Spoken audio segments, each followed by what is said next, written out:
It's in the future, Women's Gilas team. And then now we have a naturalization process for aspiring players. Real chances po. Yan po talaga yung goal natin, the 2028 Olympics. Etong Paris, tapos na ang qualification yan. So we're past that and wala nang chance yan. Pero we've already mapped out a roadmap for Coach Pat para talagang makarating tayo sa Olympics sa 2028. And I think it's very possible, it's very realistic. We just have to hit the milestones that we have set and stay with the program now. So I think kaya talaga yun. Mas madali silang pagsama-samahin long term. Yes, correct.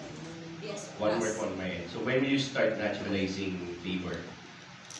It already started as well now. So the bills are being drafted already. Thank you very much, Matt, for gracing our PSA forum. Maybe you have additional announcement or additional appeal to our basketball community. Please do. Siguro just a call to continue to support our Gilas program. I'm sure there will be challenges ahead, both for our men, women, and our age group teams, no? But if we can just trust the process that we have in place, pinag-aralan po ito ng mabuti, and we will reap the rewards, no, later on. So, yung suporta lang talaga ninyong lahat. Thank you. Thank you very much, ma'am, for your time. Ito, nagagalang ang Pilipino sa dynamic programs ngayon ng Samang Basketball ng Pilipinas. Until next week here on the PSA Sports Forum, God bless everyone. Thank you.